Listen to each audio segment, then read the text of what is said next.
I want to teach you, together with my brother Oliver, professional MMA fighter and of course karate black belt, how to defend against a takedown. Because if you are a karate fighter and if you're outstriking somebody, they might want to take the fight to the ground, and usually you don't want that. You want to remain standing up where you can use your most effective weapons. So how can you avoid or defend or stuff a takedown? Well, that's what you're going to learn today.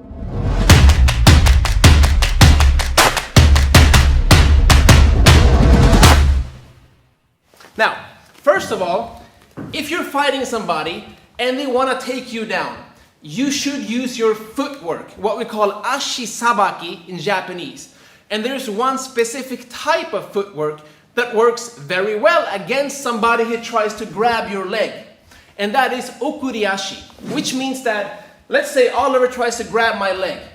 Instead of taking a full step back, which might take too long, right? Because he wants to just snatch that leg. I need to move fast. So you do a half step with your front leg and then a half step with your other leg, which gives you that space that you need to defend, move to the side, or strike back.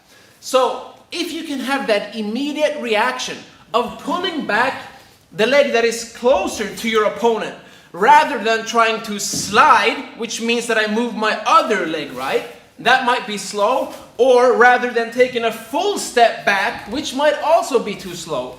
I want you to just start with focusing on okuriashi. Okuriashi is, if I go to the front, I move the back leg first, right? Bam, bam. But if I go back to defend using the okuriashi footwork, then I move my front leg first, this way, bam, bam.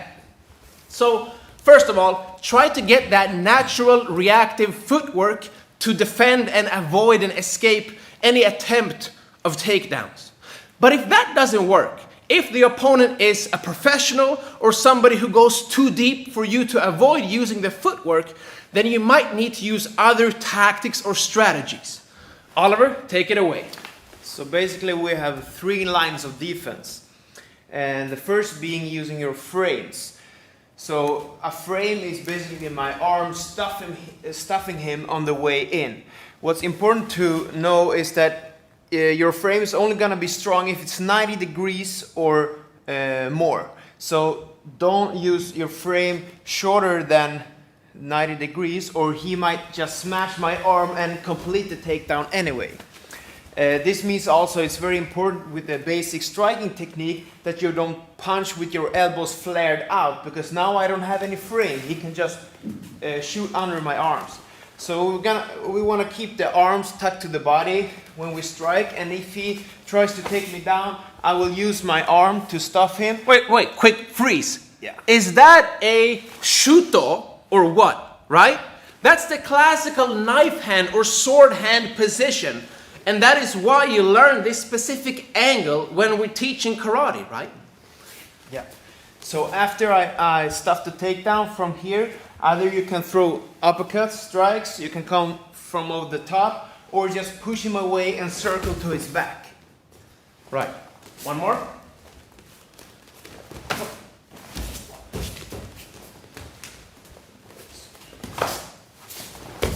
So you would like to move your leg out of the way anyway. If you can, just slide it back, but focus on being stable in a low stance so you have a good base of support.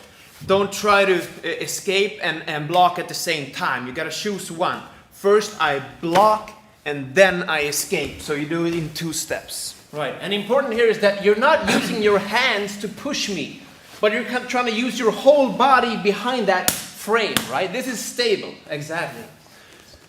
Okay, the second line of defense is if he actually gets under my punches. I didn't have time to get my frame in. This is when we'll use the sprawl instead. So I will use my hip to block. I will thrust my hip forward and my legs back. So I slide to the ground like this. At the opposite side of his head, I will use my overhook. So I will just pummel my arm in here to angle his force away from me. This makes it easier for me after the sprawl to escape this way. Right, and again, if we try to relate that to a more traditional karate technique, you guys know kata where you drop down, right? Like the famous kushanku katas. There are many variations of this kata, and the move looks kind of similar to this sprawl technique, right? Might be a possible application. All right, again. So if I didn't get time to shove my elbow in between, I throw my hips down and smash them against him as I throw my legs back, so I sprawl on top of him. On this side, I got my overhook, so I can twist his force away from me and escape towards the backside. And see how he has that pressure on my head all the time as he moves in circles around me. That control prevents me from going up again and trying to take him down again and again and again, right? Because you want to stop the takedown attempts. So, the third line of defense, if he gets into my hip and bends it before I'm able to stuff him with it, I'm gonna just try to grab his waist here. This technique is simply referred to as a tight waist. So I will grab this as I fall down. Boom. If I keep this, I can try to just pull him over and step this way. But if he keeps his balance, as most good wrestlers will, if I have a good grip here, I can just pop my hips back up and still come up this way.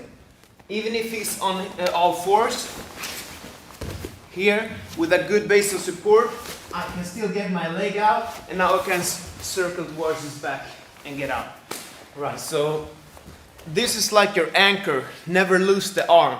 If he bends me over, I gotta smash that arm in and keep it at all times. So I sit down with it, and then I can try to sweep him this way, or just pop my hips up. One more. This way, or this way. Good.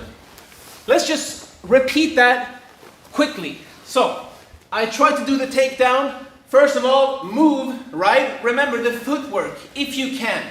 But if you cannot do the footwork, then the first was framing, right? Bam. If I go past the frame, you do the sprawl. And if I go past the sprawl, you go, yeah. And voila, that's it. Now all of you karate nerds out there should be able to defend a takedown. Of course, after you've practiced. So make sure you go to the dojo, find a buddy, and get your takedown defense on.